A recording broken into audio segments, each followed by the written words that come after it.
Alright, hey YouTube. Wanted to do a video on a topic I actually just saw a video on recently. Kind of going along with the topic I started with SHTF magazines and philosophy and stuff like that. Uh, One of the things I wanted to touch base on was the idea of standardizing. So if you have a group of guys that y'all plan, if anything ever happens, world goes sideways, natural disaster, civil war, whatever. Pick a scenario. You guys are going to be there for each other.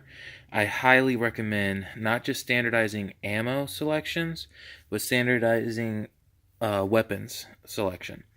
So I have a crew of guys, and we're there for each other in day-to-day life and in our SHTF situations and all that kind of stuff. And we have weapons requirements. We have standardization protocols and all that kind of thing, largely put in place by me. I'm the one with the most weapons knowledge and experience. So that's kind of been my baby. We have everything from long guns, handguns, and even knives. Because a lot of the guys just don't know enough about it to choose a proper one. So one of the guns you see down here is a gun that I selected for one of our standardized weapons, partially because it was already in inventory, and partially because it's a good gun.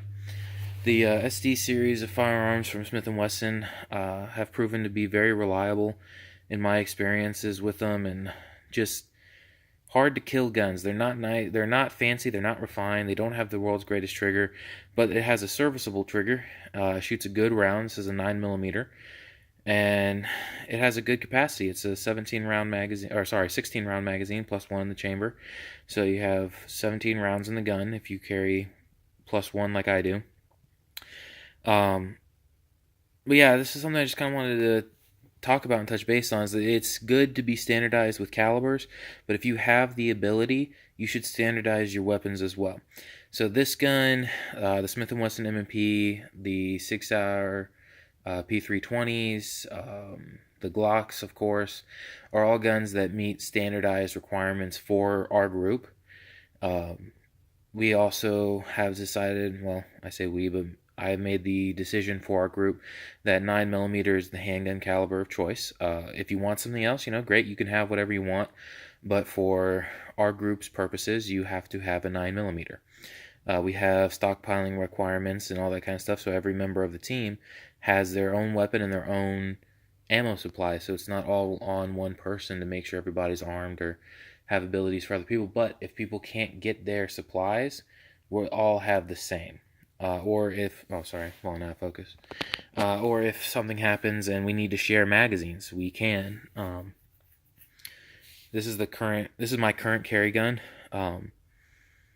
But I plan on upgrading to an M&P 2.0, and several of my guys have decided when they get their first handguns, they're going to get M&P 2.0s as well, so that we all have the same gun, shooting the same bullet, using the same magazines. And for us, that has just made sense, so that even in the worst case scenario, we can share mags and share ammo, and it's less of a headache. We can stockpile fewer parts to keep guns running, as we've done the same thing with long guns. Long guns, we have 3 approved long guns for use. The 2 of them are AR-15 platforms in 2 different calibers, and one of them is the AK. AK, just because it's a great gun, easy, reliable, parts aren't as scarce as they used to be. Definitely not quite as plentiful as an AR-15, but they're definitely around.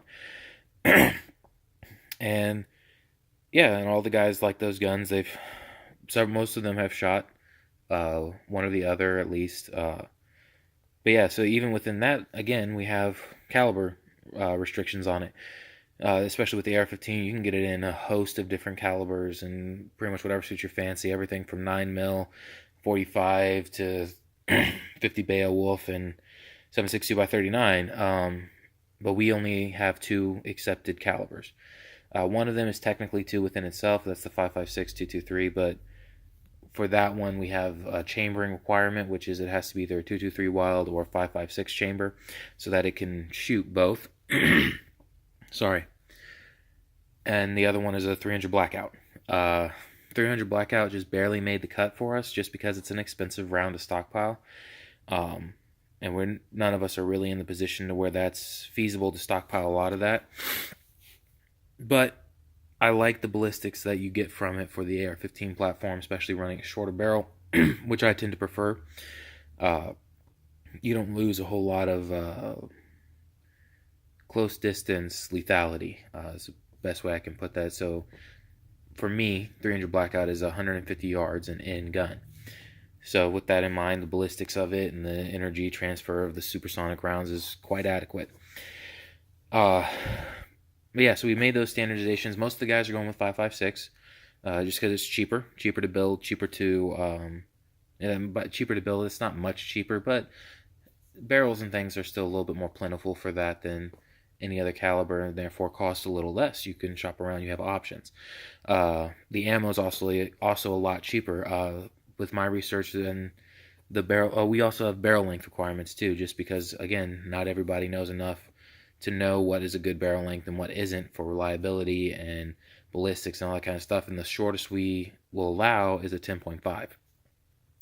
I know a lot of people don't think 10.5 is good or whatever. That's a whole nother argument. Have your opinion, I have mine. From everything I've seen in my experiences with the guns, 10.5 is perfectly adequate for, again, 150 and in gun, 150 yards and in, which is how I see a short barrel rifle being used anyways, or an AR pistol, or whatever your configuration for it is.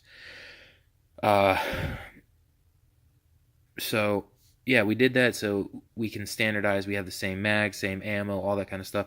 And even within the ammo, I mentioned this in another video I did, but I don't know if you saw it, so I'll mention it again. For 5.56 and the 223, we have, or sorry, for 5.56 and 223, the standard magazines are the polymer magazines, so Lancer magazines, or the P-mags, things like that. The GI standard issue mags, the metal mags, the aluminum, or the stainless steel or whatever, those ones are relegated just for the 300 blackouts. Reason we did that is mostly because I was the first one to have these weapons, so I really had a lot of say in it. But also because it helps even by feel, even if you don't look at it, but you feel it. You can feel the difference between a metal mag and a polymer mag pretty easily. So it helps cut down on the chance of a mix-up of magazines and putting the wrong caliber in the wrong gun and causing a bigger issue in a stressful situation.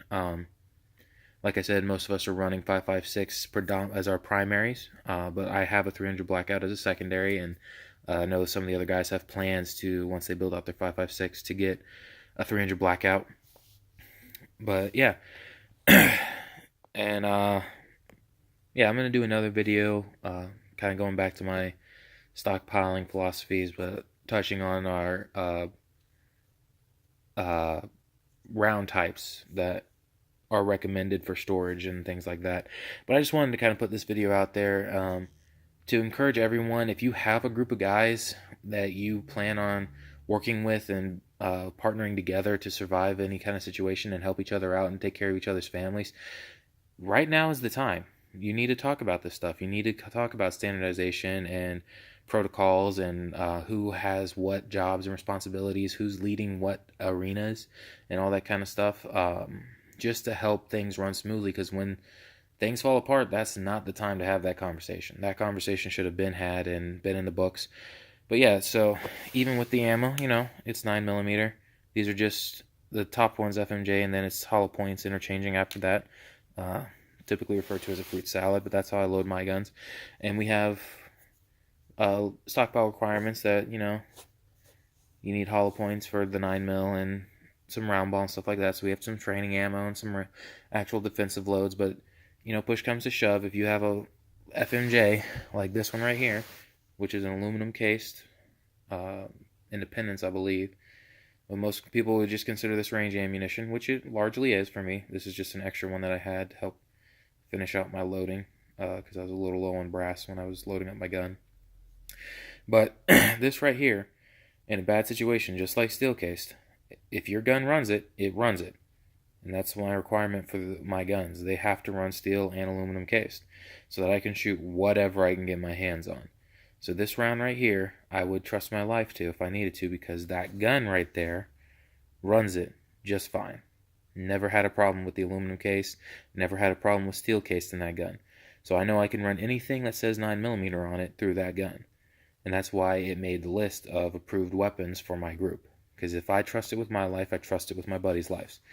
And I trust it with their families' lives. Because that's the bigger thing here, is these aren't just fun things to have around, even though they're tons of fun.